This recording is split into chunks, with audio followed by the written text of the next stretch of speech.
Welcome everybody to Moneyline. You got to clap, Phil Fulmer, clap when you start stuff. It's good. I don't know why I do that. It's stuck in my brain. Tonight we have the one and only Michael Greene in the house. Hello. After some technical difficulties. Yeah, technology's not my friend today. Oh man, they'll kill us all eventually, man. Skynet was right. Well, I'd give anything if it would get off of its lazy ass and just do it.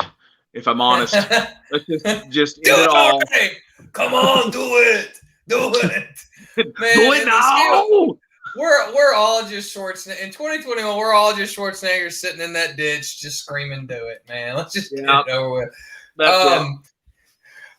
Excellent. All right, so tonight we have an assortment of goodies. We're gonna start. I saw on Twitter someone said, "I want to hear something about something." I sound like Peter Griffin. Was it? He said with somebody. They were doing the PETA pun thing, where he kept saying PETA, and he always said, "If somebody doesn't start saying something to me, I'm gonna say something to somebody." Or something. Anyway, we have at least one Twitter follower. Very much request that your conspiracy theories, far ahead of my Game of Thrones and loaded question segments that I put an endless amount of work in. We're going to lead with the conspiracy theories, which actually probably leads nicely into Game of Thrones anyway. So, to an extent it does. But let me say this: number one, we should never ever get into the habit of kind of conforming to what Roberto demands of us on Twitter. That is a slippery slope. I don't want us to go there. But that all being said, this ain't Fox Sports. I ain't got to take his call. Flush him.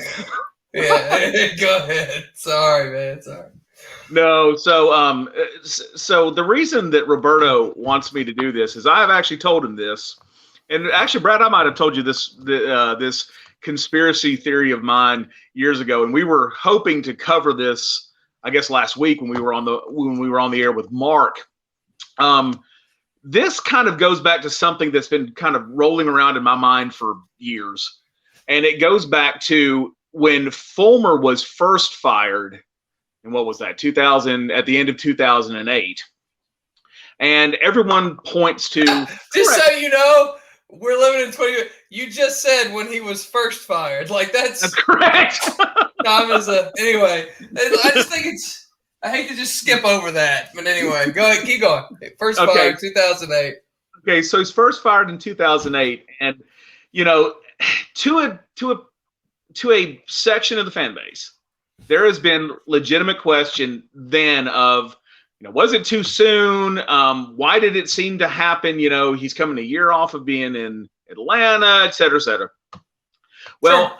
I kind of went outside of the normal realm of things, and I started looking at kind of the change that you had seen in leadership at Tennessee for years. You'd seen vacancies in the chancellor's office, and we'd gone through like 6 different UT presidents. And it's kind of a vacuum. So when the administration had a vacuum after Dickey left and after Joe Johnson left, you started to see boosters really start to control the entire setup at UT Athletics. Obviously, that's continued to this day. My theory, and I'll go to my grave with this, is that probably the majority reason why Fulmer was forced out in 2008 was because it was an expedient opportunity to make sure that Jim Haslam's original coach in General Neyland did not get usurped in the Tennessee record books in terms of overall wins at Tennessee. Now, this is just the top level of this. Let me take you one level deeper. Dear God, I hope this is like Inception, man. Just keep putting me in deep. Just keep on. So just to recap, so Tesseract all the way through. Now here's the thing. So wait. So I know who General Neyland is. Smart asses in the crowd. That's not here. Who does not want it? It's Haslam. Big Big Daddy Haslam, right? Okay, so basically, let me kind of frame this because some make people sure I got the players right. Right. So essentially, if you looked in 2008 and took a look at the Tennessee overall football wins, and I'm not off by much, but let's say it's something like there's 100. I want to say 186 wins thereabout, something in that range. Total wins by Robert Nealand. All right. Coming into 2008, Fulmer was sitting at about, let's see, he only had 5 wins that year. So he's sitting at about 145, thereabouts. So he's within striking distance. He was basically within 3 of his really best years of pulling even. So now to kind of wrap this back in, you had the administration walking away and basically didn't have a real firm grasp on what was going on at Tennessee. Boosters are trying to assert their power, and you have Big Jim Haslam, so the quote unquote the Godfather, father of Jimmy Haslam. So you have Big Jim as the father, you have Jimmy Haslam who is the son, Bill Haslam, who another son, also former governor of the state of Tennessee. Jimmy Haslam is the owner of the Browns and I believe the Columbus Crew. So you have this multi-generational family that has given so much to Tennessee in terms of time and everything over the years. They're trying to kind of assert their power, but at the same time, you've got Big Jim Haslam is starting to get up in age. And this is where my personal fit theory comes in, is that you're seeing Bill Haslam become governor of the state. And I think I'm pulling numbers, but he probably won by a 70-30 margin as a 2-term governor. I mean, the guy was almost universally liked, at least within the center 80% of the electorate. Okay, so this guy's, he's got the world as his oyster. You have Jimmy Haslam, who at the time with the Browns is an absolute shit show. Like, he's got no respect anywhere. He's also running Pilot at the time, and Pilot has had its issues over the years with accounting and a few other things. So my whole point to all this was an opportunity for Jimmy Haslam to try and come at the then king, knock him off in order that Fulmer could not usurp his own father's coach's overall coaching record because he wanted his daddy to like him. And that's the conspiracy theory. So what? Okay. Charlie and Always Sunny, Pepe Silva. That's right, yeah. Right. It's Pepe Silva thoughts Pepe Silva. So Fredo wants so badly to impress Vito that he is trying to make sure Vito's favorite coach, his record is never eclipsed. That's right. The timing of this coming off of a year from going back to Atlanta, and they struck what I swear I believe this, that they struck while the iron was hot to do whatever they could in that moment to make sure that, you know what, we're not going to have this guy from Winchester, Tennessee take over the general. And it's all because daddy doesn't quite love me enough. My goodness. So there you go. That's it. You can believe it or not. I'll take it to my grave. I mean, I'm just left to say, are you out of your damn mind? You wouldn't be the first person to say that in the last hour. Yeah, including the dogs. That's dogs, crazy. Wife, so I wonder if it worked. Do we know if they have a better relationship now? Probably because they skipped on the whole FBI investigation like Will Wade did at LSU. I mean, it was that kind of level of just, hey, nothing's going on here. So that's a good question. It's a good question. Man. All right. Interesting. I didn't say, hey, look, and I'm going to go on, and here's another thing. I never said it was absolutely believable. I said that I believe it. And remember what George Costanza said, if you believe it, it's the truth. It's the truth. Yeah. There's a lot of that going around. Okay, excellent. I like it. Do we have any others to dabble around with? I feel like you and I had a long phone call at one point. I swear to God, I felt like there was something else. Even if there's not a conspiracy theory, so to speak, do you have any more things that you think on booster background about, because this is not something we really got into with Mark, which is the machinations of who agreed it was time to fire. We fired so many. Right. So I guess the question is, do you have any knowledge of... Who are you talking about we fired? Which time are you talking about we fired them? No, get ready. All right, here we go. Hamilton. Right. Curry. Right. I wouldn't mind hearing. Were there objections? Who all was on board with the Kiffin hire?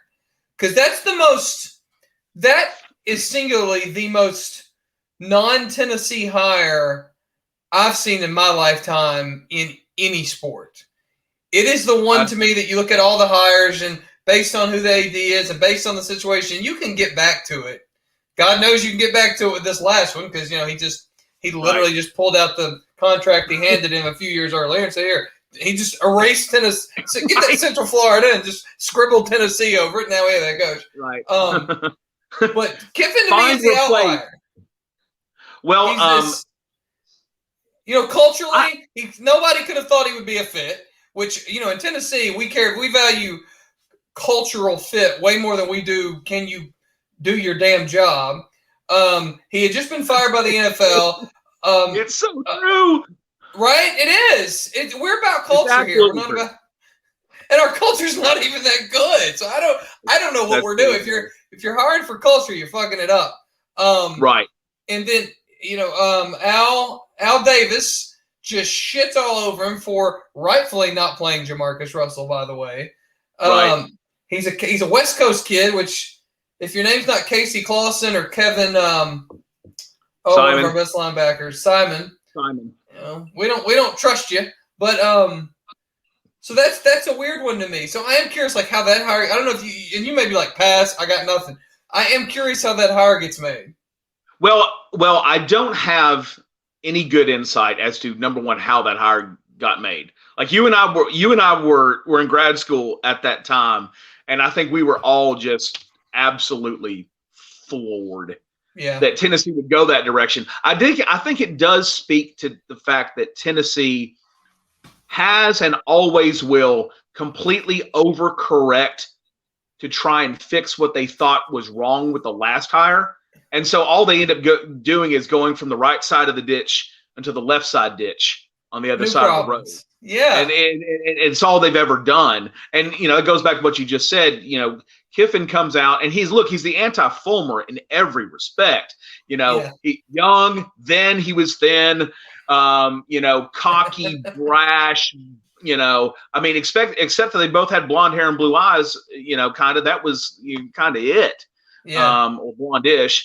But I think it kind of shows this pendulum swing also of and to borrow a Tony Basilio-ism, the House of Haslam. You have this, Haslam, when they fire Fulmer the first time, Haslam is saying the House of Haslam is like, okay, we're going to clean this guy out. And they've got the power, and I guess they have to be part of that group that decides this. And then you fast forward years later, because Hamilton was a Haslam guy, and then Curry, being the underling, is the guy that fires Fulmer. And then you go back around and you hire Curry, and everything goes to hell in a handbasket. And then Curry goes and gets fired on a usurpment by Fulmer, which then gets into the whole, which is a great segue into the Game of Thrones that we'll cover here in a few minutes. Well, one thing though on Curry, that his failure might be the most dumbfounding to me, because he had been around enough to see this movie.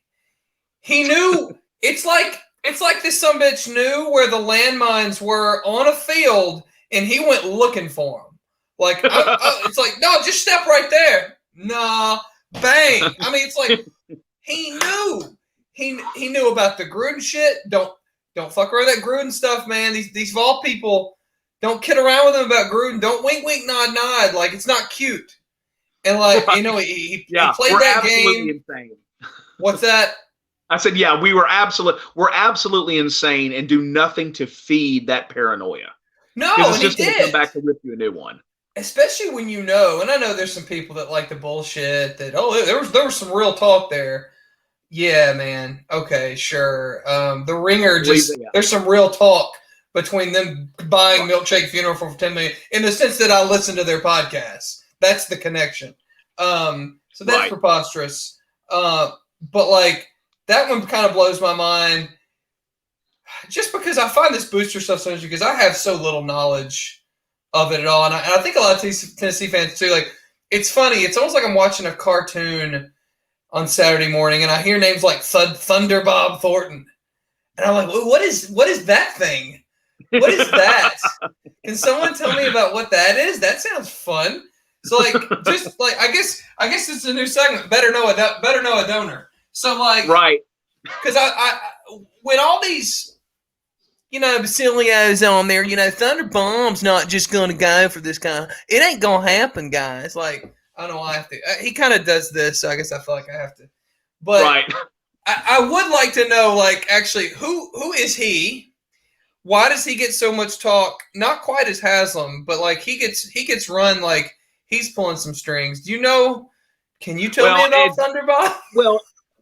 Well, so if I'm right on this, so Thunder was a real estate developer, kind of in the Chattanooga area, and he was a guy that ran in the same circles with guys like, Bob Corker, you know, guys like that down there. So he ran in really high political circles. The thing is, you have to kind of consider this with Tennessee. Tennessee has an inordinate amount of billionaire with a B donors, and the Haslams rule the roost, obviously, because they also give to the university in so many different ways. But you know, you've got guys like Charlie Ergen, you know, the guy that founded Dish Network. As a matter of fact, that was the guy that here, wait a second, I've got to get my hirings and my firings straight. Mark talked about it last week that one of the ADs was it was during the Kiffin thing. So was it Hart or Hamilton? No, Hamilton was the AD then. I can't keep him straight either. Hamilton was Hamilton was on the road in Denver, schmoozing Ergen as a donor, you know, as a continued donor the night that the whole Kiffin mob thing went down. So you've got guys like that. You've got the, you've got non-athletic. I mean, Tennessee has got a lot of non-athletic donors that are billionaires, or at least close to it. The Min Cow building on campus, the electrical engineering building, I think that's the electrical engineering. That guy's a co-founder of Garmin, for God's sake. I was going to say, is that the GPS guy? Yeah. Right. And so, you know, the John Tickle stuff. I mean, so you have this big group, but Thunder Thornton, even at his heyday, wasn't in the billionaire club. Now but he's got a cool name. Well, he does. and he and Fulmer were buddies. Yeah. He and Fulmer were just really, I mean, they were buddies. They've been friends for years, for decades. And so he was kind of his champion. And so you see, much like Game of Thrones, this grouping and amassing of power that goes and takes over for a few years, and then the next thing you know, something happens and it slides by the wayside because the other group has this massive, you know, comeuppance, and they rule things for a few years, and then they fuck it all up too, just like everybody else. And the next thing you know, it's the time's a flat circle, and here we are again. Okay. So, So what happened with the booster situation? So as Butch is just flaming out in glorious fashion, and John Curry's running around like the Joker, just wanting to watch the world burn with that dumbass grin on his face, heading to the Bahamas. Going like when they say Andy Gruden, he's like a little cartoon character as well. Bahama John. You want to talk about branding? That's the best one of the bunch. Is really Bahama John.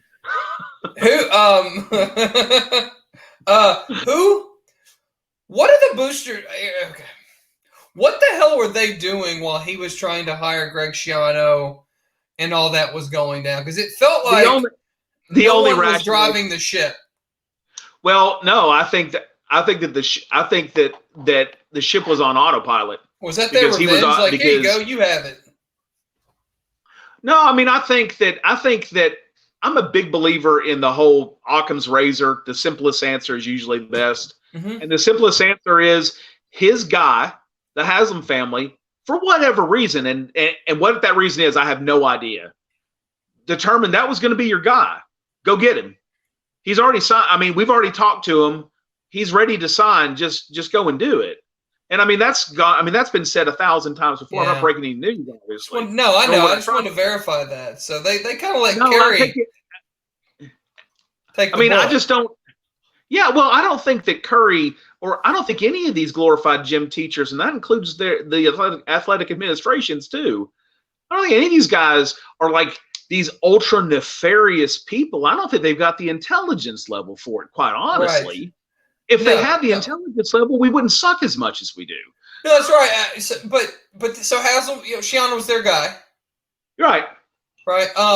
So it's just weird to me. There's times when I think, okay, a booster made this call, and then we get Butch Jones, or then we get, and I'm not prejudging Josh Heupel. I'm not. He might be great. He might be our Steve Spurrier. Who knows? I feel like Stanley. Sometimes I say crazy things. He might be, but that doesn't feel like a booster hire, because people always have this assumption when I listen that, especially on some shows, like, he ain't gonna make the hire, brother. They ain't gonna make it. Well, tell me what booster went and picked Butch Jones, and I'm not saying they're the same, but tell me what booster picked Josh Heupel.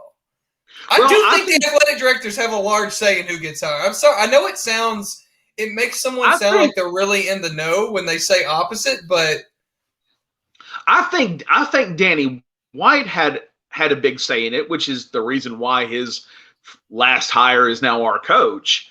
But I think that comes into the point of let's go back to our last fired chancellor.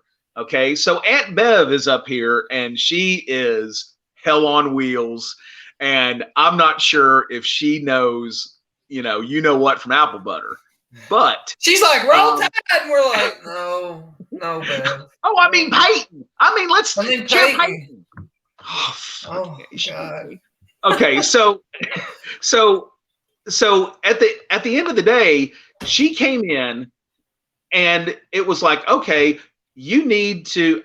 She's like, I don't know the lay of the land. I don't know what's going on because I don't know anything about Tennessee. And someone was like, hey, well, you listen to the people that write the biggest checks. And then so they go and they get Curry, and that flames out. And then the next group comes out of the woodwork that says that they want Fulmer back, and lo and behold, they get Fulmer, and then they fire Bev's ass. They put her ass out on the street, and now you have Donde come in, and full disclosure, Brad and I both were taught by her. Yeah, like I think she's a great professor. I think she absolutely takes no bullshit from anyone, and we absolutely kind of need that. So I think she had a real fine line to toe. She's the chancellor of the university, and she's got to go and make this next hire because we burned the entire football program to the absolute cinders. And, well, I've got this family that literally gives in the neighborhood of $100 million every 7 years to the university. You can't, I mean, that does buy you clout. We live in Reelsville here. So, yeah. What is that quote from Hans Gruber? Like, you steal $100,000, maybe no one can, you steal $100 billion, people will come looking. It's like, yeah, they said, exactly. You donate $100 million, they will have to listen to you. So, right. Yeah. I'm not saying they're not being listened to at all. I'm just saying if they're these grand puppet masters, then they don't know how to play with puppets very well.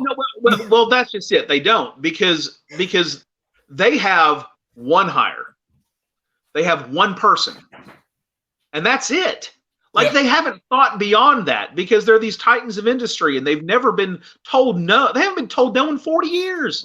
No, No. I mean, like, Big Jim Haslam walked into some room one day and decided that he was going to buy out Flying J, who was his biggest competitor.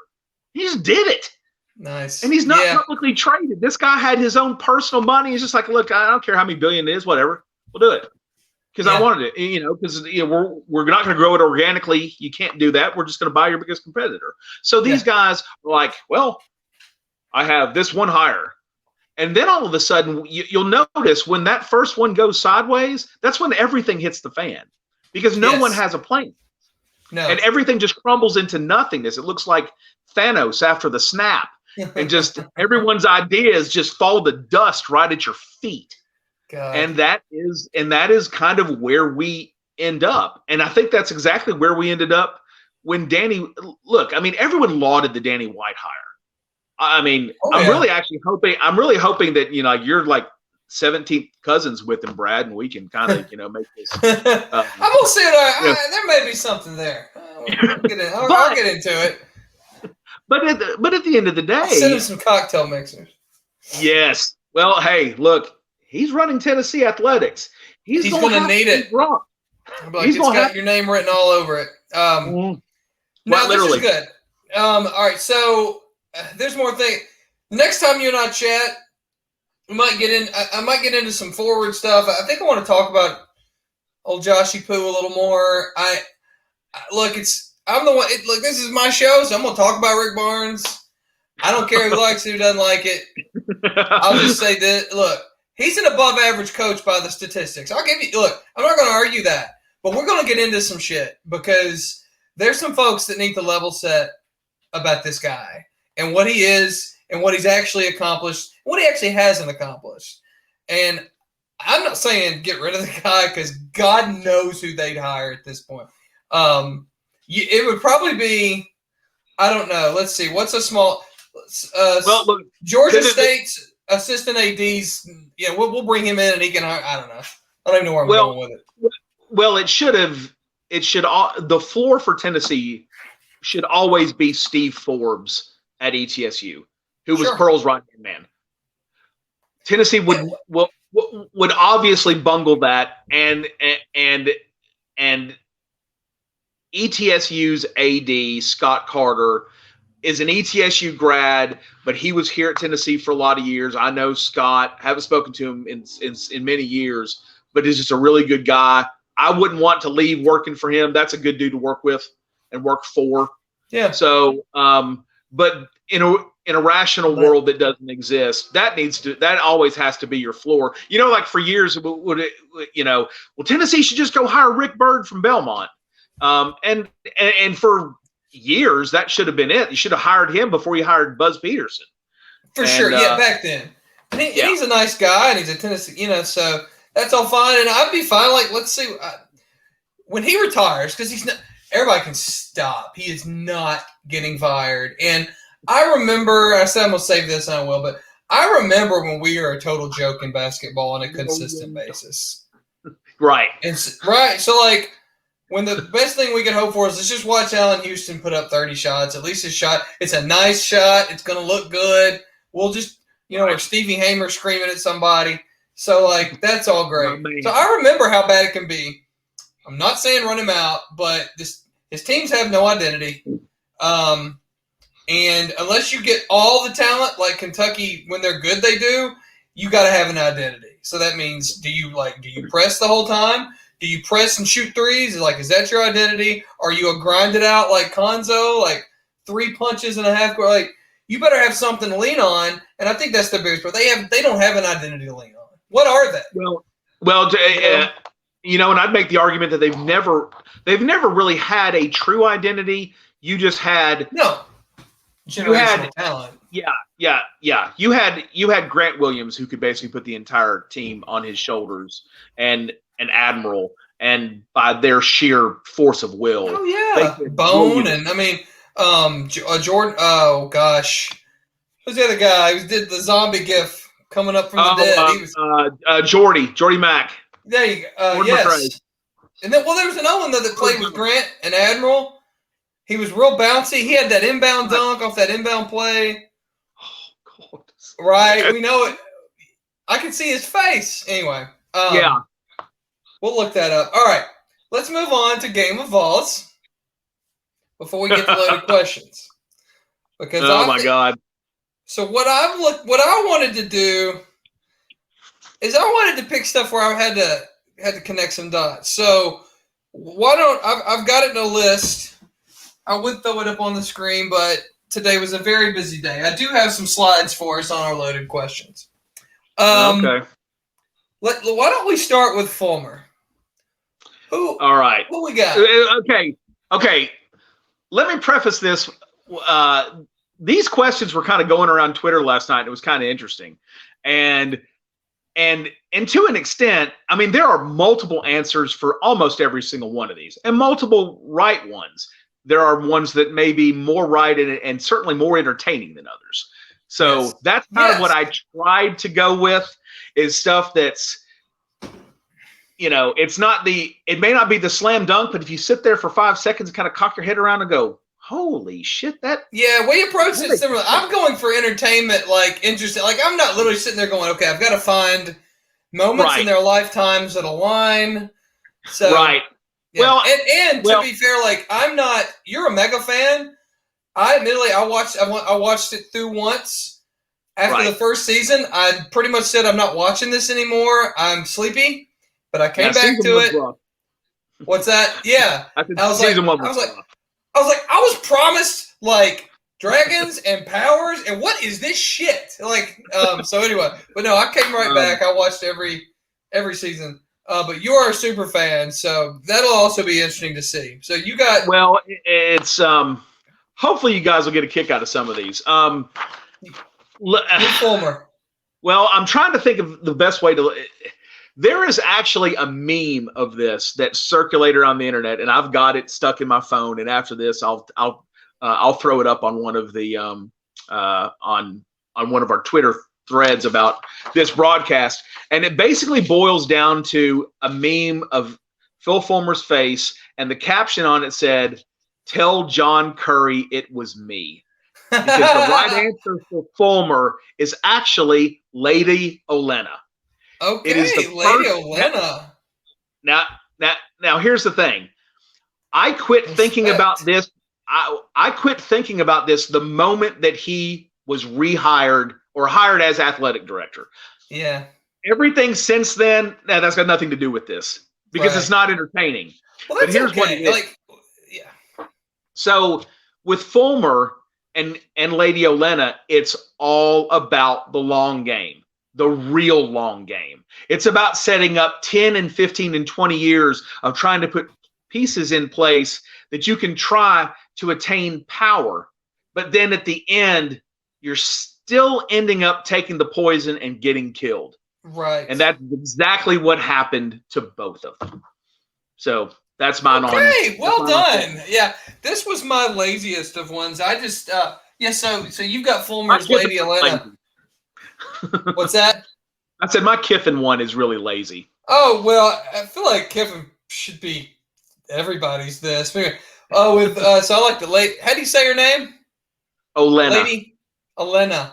I mean, I know who she is, so that's good. I'm quite well aware. She popped up on something else I was watching. I was like, good for her getting all this work in her later years. I just want make that money, girl. I went with Littlefinger just because, Right. for similar reasons and similar outcomes. Correct. So he gets waxed by the same people that, brought him in to help. And this one, I don't know. This is a lazy take because I'm going to be honest. I don't know how much manipulating Fulmer really did to get. I'm sure he lobbied for the job once it came open. But, like, how much of a role did he play in, like, you need to fire John Curry? I really don't know. Well, I really don't either, but it's an entertainment show, so you can say whatever you want. Look, Tennessee sports sucks. Don't take this from me. Yeah. Come on. Exactly. All right, cool. All right, so I do want to do Kiffin next. Right. So Kiffin for me is I think Kiffin's probably the laziest take that I have. And I went back and forth on a couple of them, but I ended up going with Jamie Lannister. And me too. And it's not a great fit. It's young, it's blonde. It's all he wants to do after being out in the wilderness. Right. Constantly wanting to please his father, and he needs his father on his hip to try and justify his mere presence in life. Yes, his father's much more respected and accomplished than he is. Right. He's best known for killing Jamarcus Russell, the king, the mad quarterback. You've got an instance where he's there's a redemption arc, and all he wants to do is try to get back home versus back to his sister. Yes. That kind of seemed to make the most sense, but there's nothing really fun and entertaining about that one, if I'm honest. Is he just holding on to let's see, who's I need a good old Miss. Is he just holding on to Archie Manning as the stadium crumbles down on them both? I don't know. I can absolutely see that. Yeah, I picked them as that. They both like to take off in the middle of the night. I think That's a good one.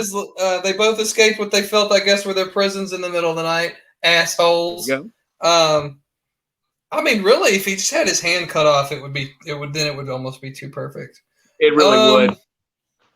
I feel so bourgeois right now. Yes, Littlefinger. Butch Jones, I think we'll differ on Butch. But not by much. Well, who you got? Well, there was someone on Twitter that actually you follow, and his name's Robert something or other. I apologize for not remembering who it was, but he actually. So when this was bouncing around last night, I'm like, "No, you're wrong. No, you're wrong," and then he said it, and I went, "Crap!" And then I logged off Twitter because I'm like, I can't give it away. This one's outside of left field a little bit, except for him. He obviously got it.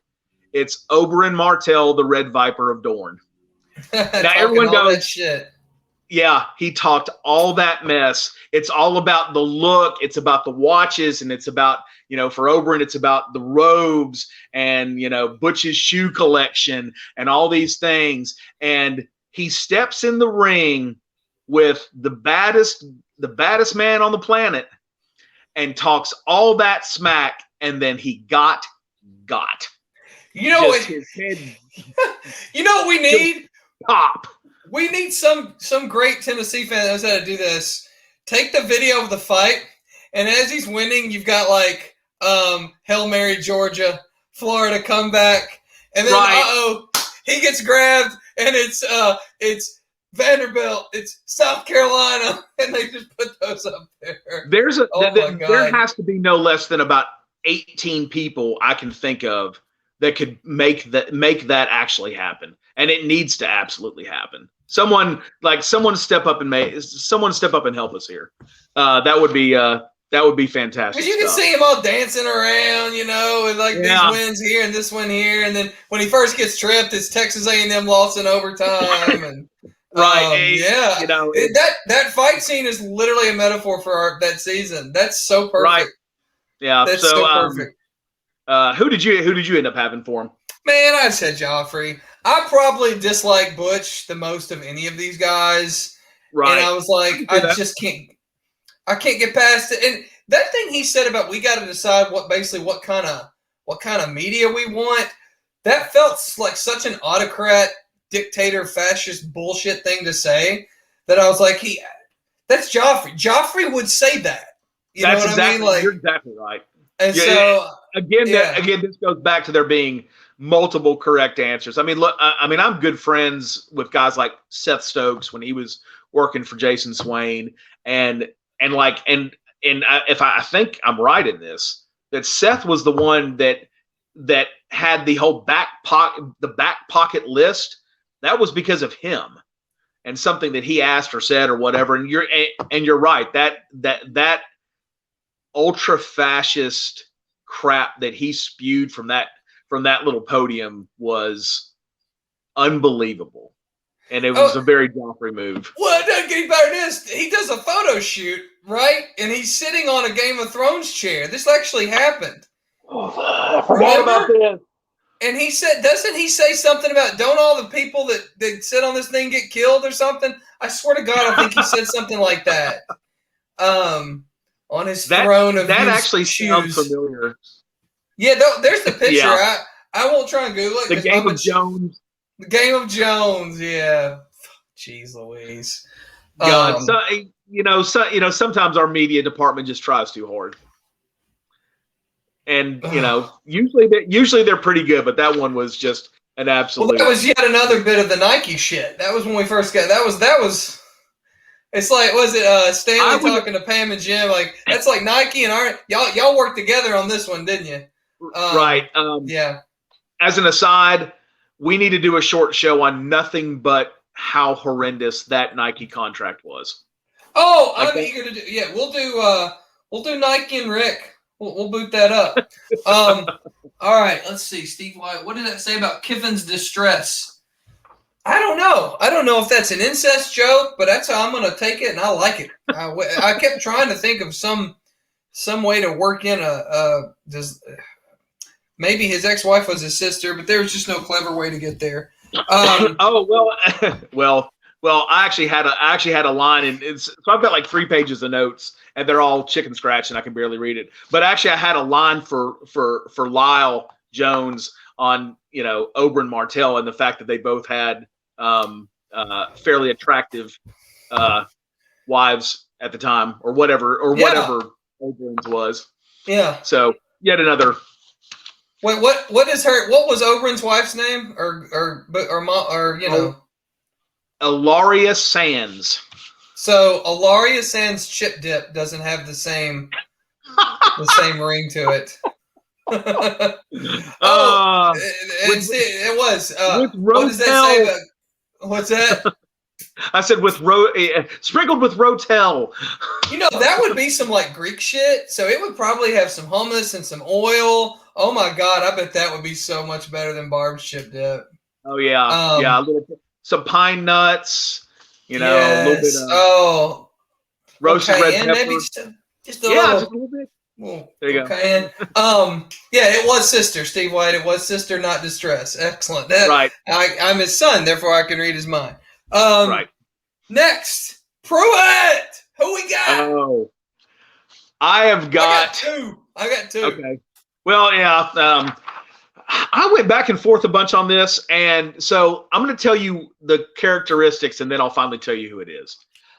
I wanted to go with idiot. Okay, that's easy enough. Inexperienced. Thought he made it to the big show. Then he gets tossed aside and totally forgotten. Basically, a gump. I give you Edmure Tully, the man who was actually getting married at the Red Wedding and then gets hauled off to his chambers, and you don't see him for 3 seasons because he's locked in a damn dungeon. Whoa, that guy! So he's in Outlander. He was in Rome. I think he was Brutus in Rome. Pretty. I think that's the same guy. A pretty popular actor, at least on TV shows and stuff. Wow, very good, very good. Yeah. He had a lot of misplaced confidence. And I can remember, in an early episode, like season 2, maybe, where he's talking about how great it was that he won a battle of a stone mill, and Brendan Tully, the Blackfish, was basically like, "You absolute idiot! You lost, 150 men to win a stone mill. Who gives a it?" stone mill. Yeah, We got 30 stone mills, man. Right. All right, here we go. I got two. Okay, One, go I for think Jeremy Pruitt is the Night King because, Okay. oh my God, here comes Pruitt. He gets it. He's SEC. We're going to play defense. This guy looks like what a winning coach at Tennessee's going to be like. And here comes some little snitch just got him in the back. That's it. And you don't talk about him anymore. It's like he was never there. He's gone, just vanished. Right. Like literally like he just vanished because I ain't heard shit from him. And he's just gone. After all that hype and just gone. That's a pretty good one. That's good. Easily dispensed with. And then one that might be even better though. I went with Hodor because that son of a bitch can't put a sentence together. It's just I. I tried to fit Hodor into about 6 of these, and I came close and never pulled the trigger on it. But that's a really good one. That's a really good one. Yeah, here it is. I don't know if anybody can see this. I wonder if it's gonna give the camera. Yeah, come on, there it is. There you go. Game of Jones. Thanks, Dad. Oh, and now I'm back. Cool. So he's totally Hodor. He can't talk. He cannot talk, and he's mostly useless. Right. He could have at least done us the favor of standing in front of a door and stopping some crime. But all right. Dave Hart. This one's one of my. This one it's a bit of a stretch, but it's one of my favorites. Basically, I went with Walder Frey, who is the old man that was right. Because think about this: you take away his hair dye, that ain't far off. You know it's not. Dave, he's up there like, I have a level of information that no one else possesses. you can see him do it. I can sit there and see Walter Frey walking around in a damn white tracksuit, on the side. There'll be no more Lady Vols, only Vols. I actually had it in my notes. I basically had Walter thinks that women are only good for making babies versus Dave Hart taking down the entire Lady Vols because they're not worth anything. That's so great. Which I'm going to go out on, and I'm going to go out on the record. I've got a daughter who would love to be a future Lady Vol. I don't believe any of that crap. I mean, I do believe that he destroyed a program because he's a misogynist. I do believe that. Yeah. Absolutely. Oh, he's a down dirty fuckboy for sure. Yeah, the hitman himself. So I almost went with Craster, the guy that had all the wives up there but it was I was trying to work too hard to make that one make enough sense. So I ended up going with Walter Frey. I've got something written, but I don't know what the hell I was thinking. Which that might be even more fun. I've got Theon, but maybe it's because he screwed so many things up, but in the end, at least he hired Rick Barnes? Right. Maybe? I don't know. I don't love that one. We'll just drive right on. I wasn't even drinking when I wrote this, so I don't know. It was that hour that I'm sober. Okay, T. Martin. This is my low-key favorite next to Pruitt as Hodor. Well, good, because I literally, let me tell you some of the ones that I didn't pick that I almost did and changed my mind. I went with Sam.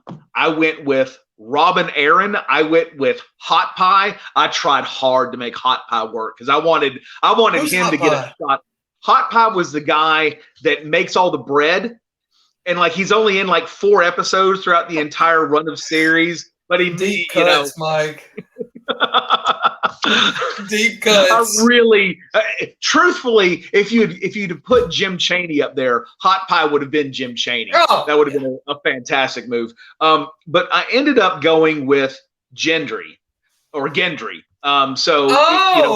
The bastard son of Robert Baratheon, and I said it's because he he could have been the heir apparent, much like T could have been, but he was determined to be too young, too inexperienced, and ultimately gets cast aside and, like everyone else in the show, utterly forgotten. Yep. All right. So I'm going in a totally different direction because I believe T. Martin with his play, much like taking that dagger and taking on and the Florida Gators, which was our Night King, constantly in our way. He killed the Night King and won us a national championship. He is Arya. Wow. Wow. And then he doesn't necessarily get the respect of the law. And he sails off on his ship. He just kind of stays low key, so or kind of under the radar. But yeah, I loved him as Arya. And he comes and he comes back as the coach of 1,000 burgers. Not that I can say anything. That's good. That's good. All right. Now this one I probably had the most. Why don't we do? Let's do Curry next. Let's do Curry. I want to save one of these. I want to save these last two. Let's do Curry. Okay. I went with Ramsey Bolton, and here's why. He is the second generation of Hamilton. He was the second coming of Mike Hamilton, who you could say is his father, Roose Bolton. Yes. He goes to put all of his chips on the table with the potential hire of Mike Leach. Just about pulled it off, and then all of a sudden, Fulmer quote unquote comes in with the Knights of the Vale, and his ass is gone too. So okay, that's what all right.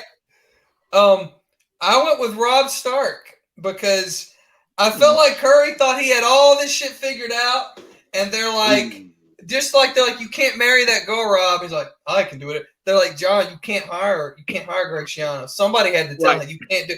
Oh, I can do whatever I want. And no, you cannot. And then, I mean, the closest thing we've ever had to a red wedding, I think, he gets waxed. So I went with Rob Stark on that. That's good. And all right, now we got our final three here. We got Bruce Pearl, Rick Barnes, and Peyton Manning. Let's do Pearl.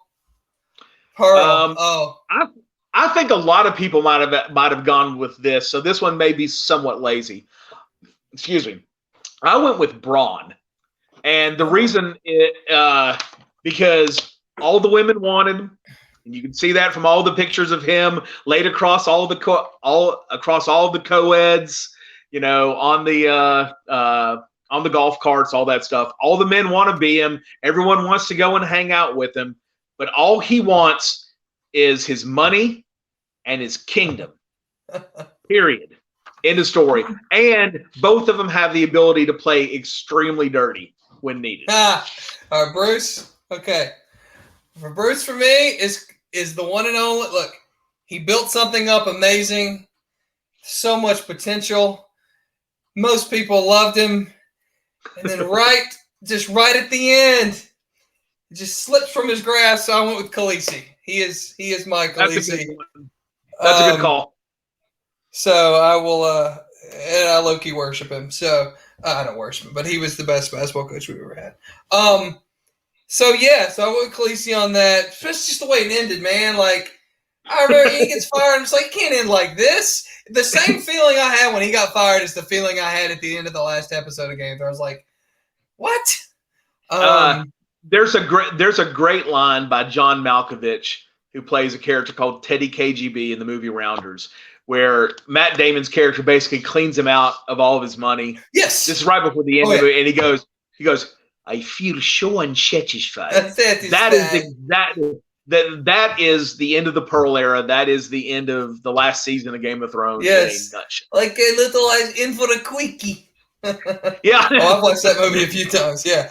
It's great. All right. So now we're left. Let's see. We've got Barnes. I will save Peyton for last. Rick Barnes. That's actually. I'm glad you did that. Okay. So again, I'm going to go with the characteristics. Barnes, cloaked in piety, an army of brainwashed followers. Yes, I didn't think about this. Let's see. Let's see. God, I'm trying to read my own notes. Anyway, the answer is the High Sparrow. Yes. Yes. The High Sparrow. Oh my God. So as much as Jonathan, I rail about, I'm sick of hearing about how many baptisms he's responsible for. I can't believe I didn't think about this. Well done. Well done, High Sparrow. Mine is a little more pedestrian. I went with Tywin Lannister. So right. Well, I mean, everyone looks to him for some reason. Yes, and he just knows how to. He knows how to stay. He just knows how to stay in power. He has total control over the money. And like, unless like his kid shoots him on the toilet, like he's not going anywhere. So I'm not advocating for anyone to. No one murder Rick Barnes, either on his toilet or off. Leave Rick Barnes alone. Okay. Yeah. No one attack him with a crossbow in the privy. God, leave him alone. God help us. We'll end up with Central Florida's assistant water polo coach as our basketball coach or something. Right. Don't touch him. Pretend he's the drum set. All right, let's see. We got a guess on Peyton Manning from Steve Weddy. Peyton Manning is Jon Snow. Oh, I wasn't quite so kind. Yeah. Look, I mean, I guess there's a definitive. Happiness is like his Florida, maybe, or girlfriends would be his Florida. Girlfriends would be Jon Snow's Florida if he's Peyton Manning. Okay. Right. That is a brilliant yet tortured metaphor. Thank you. Well done. I'm good at the tortured metaphor. The well-adjusted metaphors I don't do very well with. All right, what do you got? What do you got on Peyton? Last one. Okay, so here you go. You take a look at who Peyton is to UT. A UT ambassador. He's brilliant on SNL. He's probably a Haslam stooge. He tries to be everything to everybody. Well, when you want to be everything to everybody, the best thing you could be is a man of 1,000 faces. I give you Jaqen Hagar. You and I went in such different directions. That's great. Like a boy has no national title. I'm not going to be positive to anyone. No, that's good. Yes, let's see. Jon Snow did not bring home the crown. That's true. Because Jon Snow, he kind of won, which is like that SEC title, but he didn't really get the big thing. Right. Difference is, I think Peyton actually wanted it. I love that though. That's why I needed you to bring the deep cut. I actually went with you like to have him around. He clearly is a really good time. He knows he's great at what he does, but maybe let's not listen to him on strategy outside of just a battle prep. So let's keep him in his place. Let's have drinks with him. I went with Tormund. Right. Because he is, we'll hang out at the bar. I know you know how to fight. Like, I know he knows how to throw a football. But I don't need from Tormund to tell me who he thinks should be leading the army. Like, I don't need Peyton to tell me who needs to be the head coach. Like, just do your thing, throw your football, throw your axe, drink your beer. Right. And yeah. I wonder who would have been like Peyton's version of Brienne of Tarth then. Would that have been like Ace Clement on campus or something? Shit. Well, she was a lot of Brienne of Tarth to a lot of people on campus. Not just campus. Ace Clement. God, I hadn't thought about that in a while. Yeah, so we left off. We may have to, because we're at an hour and I want to do these loaded questions. We left off quite a few folks, that Game of Thrones folks in particular, that we may have to, like, we didn't get to the Hound.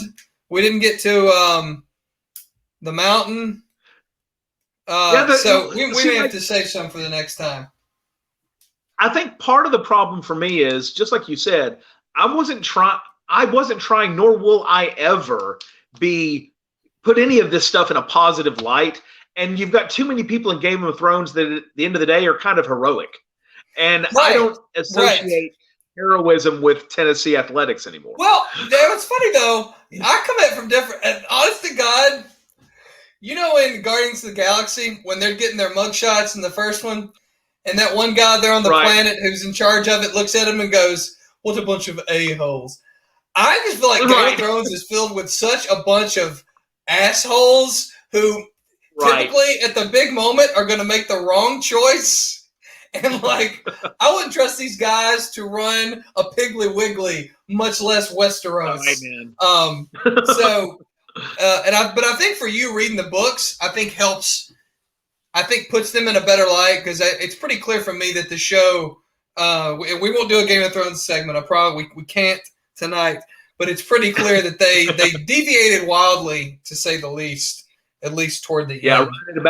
Right at the end of season 6, it was just off, or 5. I can't even keep them straight. But yeah, it once they didn't have source material, and you basically had Benioff and Weiss trying to go off of like, I guess a phone message, like a voicemail that was tried to be an outline or something, and that was basically all they had. Every damn thing went off the rails at that point. Completely. So speaking of going off the rails, let's see. Thanks, Mac. Thanks for the. No, okay, we got loaded questions. Look at how much time I spent on this design on this slide. Isn't that something? Linda Lyle loves your PowerPoint skills. Well, hey, it's bigger than 30 font. It's like 60.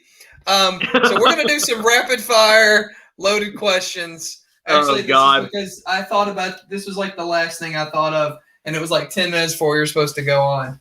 All right. Well, are you ready? We'll try. All right. Why did Jeremy Pruitt first start cheating once he got to Tennessee? Because he thought he could and get away with it. But remember, he never cheated before, Michael. So, right? He just learned this at Tennessee. Right. Yes. And the fact that like I think 9 of the 12 staffers that were fired from the University of Tennessee, only 3 of them were from UT. Like, I'm talking like the back office people that worked in like, you know, setting up recruiting visits and stuff. But like 75% of them were directly from Alabama the year before and had the exact same job title, and now they got fired for cheating. Yeah, exactly. He was running, what is it, the FBI here, and they're running their playbook, step by step. Like, that's what happened. Like, he showed up, he used his Alabama and wherever else, Florida State, Georgia, cheating playbook, except here we are not all rowing in the same direction for good or bad, and he pissed some people off, and he got shanked. Yep. All right. Is Josh Heupel too sexy for live television? Can the camera, can it even begin to contain his sexiness in God help us if it's 4K? I would like to think it is possible, but highly unlikely. I respect a man that still rocks the neck gaiter mask. I've seen him go that route a whole bunch, and I absolutely respect the post-college. I'm done playing sports and going to put on 75 pounds. Oh no! Because I've lived that life. I have lived that life, and I feel like he and I are kindred spirits because of it. I feel like it just means he's spending more time studying X and O's, and he ain't got time for no elliptical machine, boys and girls. Well, he's got an SEC title to win. I would really just like to see him beat Kentucky. Man, I don't know why. Maybe it's because I'm an offense guy. I should say I love good defense. I do feel like we'll save this for next time. I'm not sitting here saying I'm signing up for season tickets, but I really do hope he does well. And I'm not. There's other hires I could have disliked more. That's for sure. At least I can say that. Okay, what does Ed Orgeron's shower discipline look like? And I ask because I think it's very important for him because I don't know if you notice, he sweats blood. If you see him after games, there's blood coming out those like burnt meat pores that are just below his neck. And it's hard for me to even talk about it, but he'll come over after a win and it's just like, I grabbed my brother. I was like, I think he's bleeding. And I know what he's just. Here's what it is.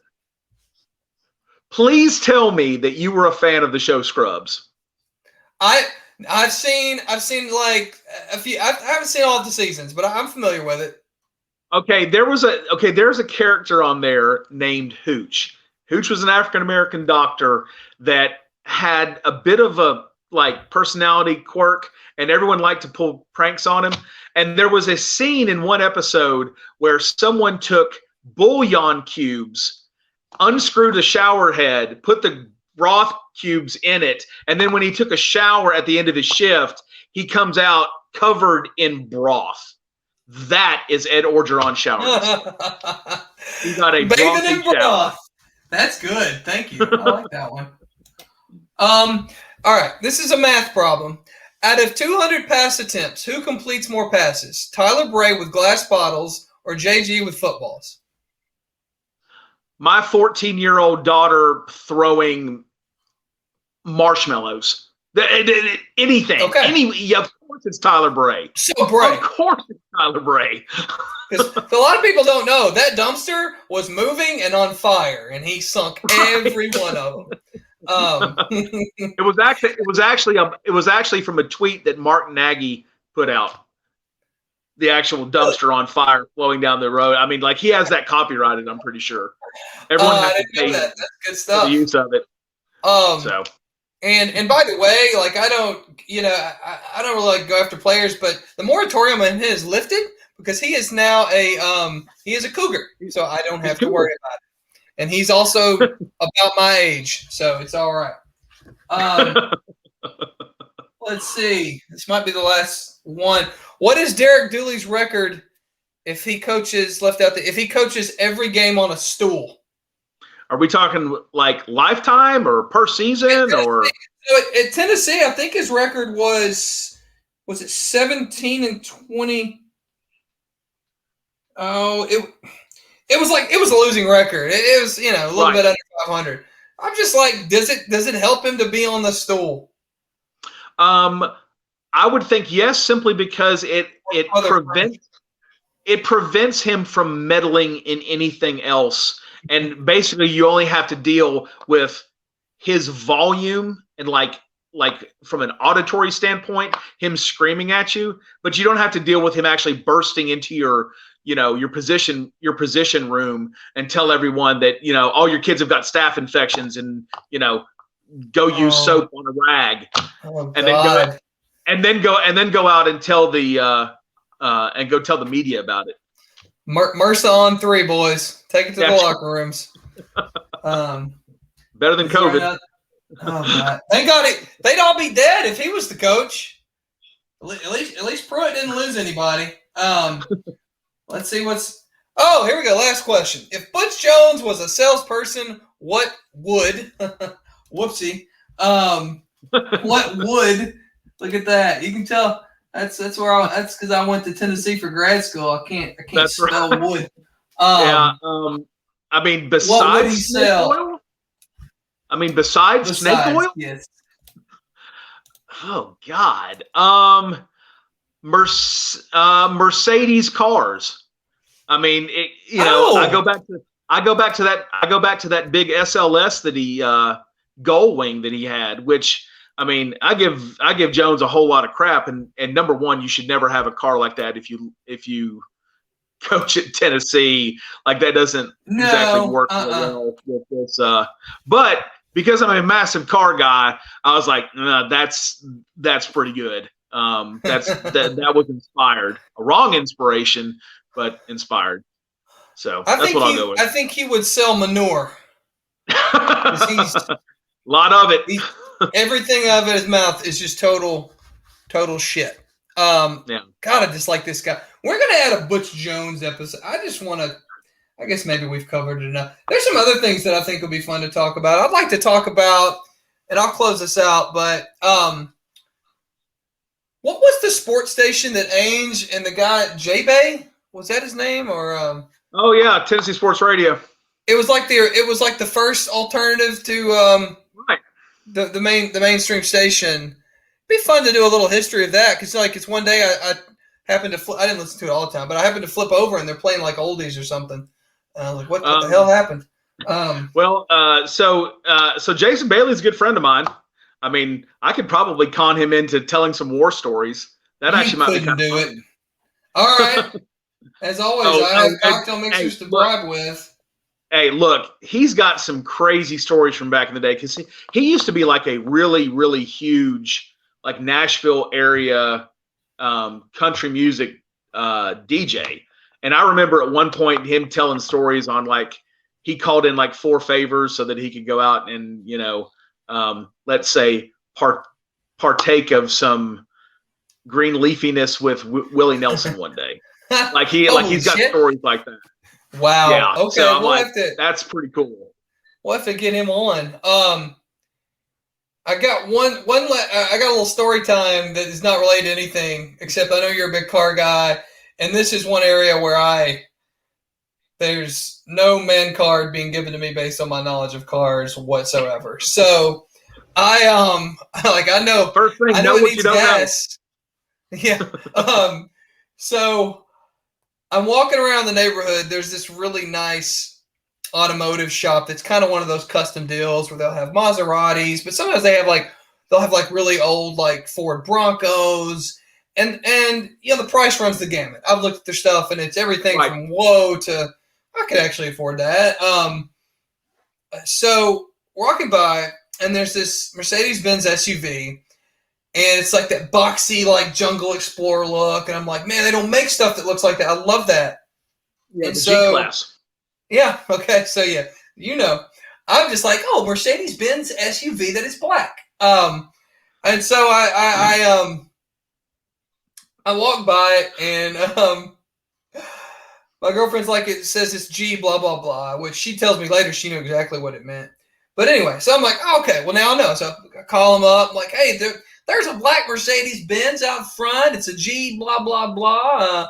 I think it's got like 50,000 miles on it because I opened the door and I took a peek. And he was like, oh, the G-Wagon. Well, here's what's in. Yeah. So here's where I knew I was completely out of my my universe. The only thing I know G-Wagon from is a Post Malone lyric. And he says, G-Wagon, G-Wagon. I was like, there's no way I can afford a car that Post Malone is referencing in a rap song. So that's when I knew I was done. And okay, I'll give you the price.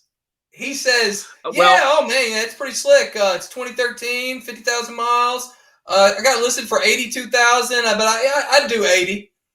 And I was like, I'm sure you would. And then I was like, okay, Post Malone is the best way to evaluate how much I'm going to have to pay for a car. Well, so you see, no G-Wagon for me. Well, so here's the opposite. Here's the opposite end of this. My only reference point to who in the living hell Post Malone was when it came out on Twitter the other day that he covered some song from Hootie and the Blowfish. That's the first I've ever heard of this dude in my entire life. Really? So your daughter never brought up Posty? No. I mean, she may, but I have no idea. Thankfully, she is now currently going through an 80s pop kind of spell. So it's, there's like it's weird. It's like a whole bunch of Michael Jackson, Cyndi Lauper, Lonely Eclipse of the Heart gets played in our house 75 times a day. Wow. It's an interesting time, but yeah. I saw Brandy Carlisle cover that live and it was amazing. It was amazing. But anyway, yeah. So, except for when Kanye, yeah. So, just a note to the kids: if those vehicles that you're hearing your favorite singers, rap stars singing about, just know that means you can't afford them. If that thing was, I'm guessing that was a G550. which means it's kind of the base engine. But if it was a G55 that has a higher end engine, or G63, that's what it was. It started with a 6. Okay, so the G63, that thing when it was new probably sold for $200K in 2013. Yeah, just I mean it's those things. The G wagons don't, but most of the big Mercedes, they depreciate like hell. Seems like a great time to bring up. Go ahead. Well, I was just gonna say, if that sucker was an S class, like the big sedan, and it cost $170,000 when it was new in 2013, you could buy that thing now for $40,000. Okay, then it's it's just so clean. It's like if Batman brought an SUV. I was like, because it's all black. That's oh my god. Yeah. My inner Jay-Z was screaming out. But one last note on Post Malone. He and the drummer from Blink-182 back in April to raise charity for money for one COVID charity or another, did an 1.5-hour cover of Nirvana live from a hotel room in Utah. And it's the wildest thing. And they crushed it. Because, he can play. Like, I'm not saying he's Eddie Van Halen, but I didn't know he can play. And, obviously that guy's a hell of a drummer, and they had some great other guitarists. Because I was like flipping around, I was like, "What is this, like a security film?" Because they just like stuck a GoPro like up in a couple corners of the hotel room. They just started going. Pretty cool. Free like 90-minute set of Nirvana. And he stuck pretty true to it. But anyway, all right. Well, this is cool. Hopefully we'll do it again. We'll see about next time. We'll bounce around some show ideas and we'll go for it. So excellent. Man, it's been fun. Glad to be able to do it. Hopefully we'll do something to entertain I don't even know how many people are watching, but we've got a good lower single digits number. No, we had a lot of replay views last time. I thought about doing a cocktail giveaway to boost the Twitter following or something, but cocktail mixer can't ship alcohol.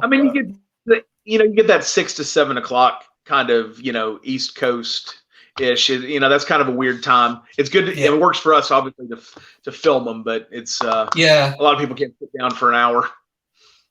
I don't blame them, but hey, they can rewatch it at their leisure. Cool, man. Well, there you go, everybody. Game of Vols, shower discipline. Have a brothy shower.